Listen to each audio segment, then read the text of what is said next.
할렐루야, 묵상하는 여러분을 축복합니다. 오늘 본문은 시편 68편 1절에서 18절까지 말씀인데요. 원수가 변하여 하나님의 도구로라는 제목으로 말씀을 나누겠습니다. 오늘 본문은 뭔가 뷔페 같기도 하고 또 구절판 같기도 하고 버라이어티 팩 같기도 합니다. 많은 학자들이 시편 68편을 가장 난해한 시편으로 꼽기도 하는데요. 아무튼 여러 주제의 내용이 함께 모여 있는 것을 볼 수 있습니다. 이런 경우에는 전체 본문의 큰 흐름이 잘 보이지 않으면 하나의 단락을 정해서 묵상을 하면 되겠죠. 저는 1절부터 6절까지를 살펴보려고 합니다. 그 중에서 1절부터 3절까지는 다윗이 하나님의 도움을 간구하고 있는데요. 하나님께서 일어나실 때 원수들이 흩어지고 연기가 날아가듯이 그들이 날아갈 것임을 말하고 있습니다. 악인들은 하나님 앞에서 높겠지만 의인들은 기뻐하고 즐거워하게 될 것임을 말합니다. 하나님이 일어나신다는 표현은 신인동형적 표현이라고도 하죠.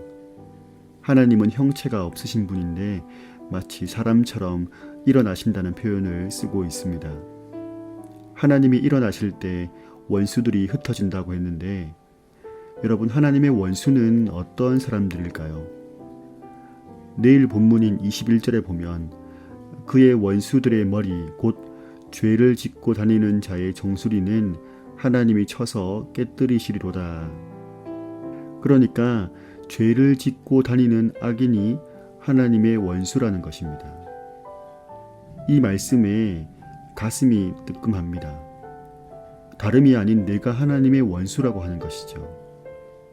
내가 하나님의 원수인 것이 확실한데 더불어서 나에게 주어진 은혜는 로마서 5장 10절에 우리가 원수 되었을 때에 그의 아들의 죽으심으로 말미암아 하나님과 화목하게 되었다라고 말씀하는 것입니다. 예수 그리스도의 죽음으로 말미암아 의인이 누리는 그 기쁨을 누릴 수 있게 되었다라고 말씀하시는 것이죠. 우리는 이 말씀을 통해서 하나님께서 얼마나 악에 대하여서 단호한 분인가를 알 수 있습니다. 우리가 지내는 이때는 하나님의 심판이 부분적으로만, 또 어떤 때는 유보가 되기도 하겠지만, 그러나 성경에서 말씀하는 여호와의 날이 이르렀을 때는 모든 악이 드러나고 완전한 심판이 임하게 될 것입니다. 또한 하나님은 원수를 멸하시는 분임과 동시에 고아들의 아버지고 과부들의 재판장이라고 소개하고 있습니다.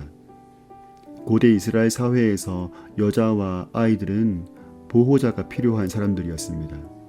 그들 스스로는 그 사회에서 제대로 된 삶을 살 수가 없었죠. 사람들은 보호자가 없는 그들을 착취하기도 하고 고통스럽게 다루었습니다. 이들은 억울한 일을 당해도 어디 하소연할 곳이 없었죠. 그런데 본문에서는 하나님이 약한 자들의 편임을 분명히 말씀하고 있습니다. 이 부분을 우리는 두 가지의 영역에서 생각해 볼 수 있을 것 같은데요. 하나님은 죄로 인해 철저하게 유린당하고 있었던 나, 목자 없는, 보호자가 없는 양처럼 기진하였던 나에게 찾아오셔서 내 편이 되어주시고 사단의 손에서 건져내셨다는 것입니다. 철저하게 약자였던 내 편이 되어주셨다는 것이죠. 또한 이 시대에도 하나님은 약자들을 돌보시는 분이라는 것입니다. 우리가 하나님과 같은 마음으로 그분의 손과 발이 되어서 기댈 곳 없는 사람들, 소외된 사람들을 돌보아 주기를 원하시는 것이죠. 여러분, 이 시대의 약자가 누구일까요? 하나님께서 주목하시는 이들이 누구일까요? 근본적으로는 하나님을 알지 못하고 사망의 길로 가는 가족과 친구들, 또 우리의 이웃이죠. 그리고 그 범위는 갈 곳을 잃어버린 난민의 영역까지 확장되어 가는 것입니다. 요즘 난민에 대한 이슈가 뜨거운데 다른 사람들은 뭐라고 하더라도 우리는 이들을 위해서 기도하고 또한 사회적인 협의를 통해서 도울 수 있는 방법을 모색해야 될 것입니다. 하나님과 원수되었던 자를 약자를 위한 하나님을 나타내는 도구로 만들어 사용하시는 하나님의 은혜가 우리 삶의 현장 가운데 드러나길 원합니다. 오늘 우리의 개인적인 묵상이 마치면 잠시나마 이 시대의 약자를 위해서 기도하는 시간을 가지면 어떨까요? 오늘도 말씀으로 하나님을 생각하는 귀한 여러분을 축복합니다.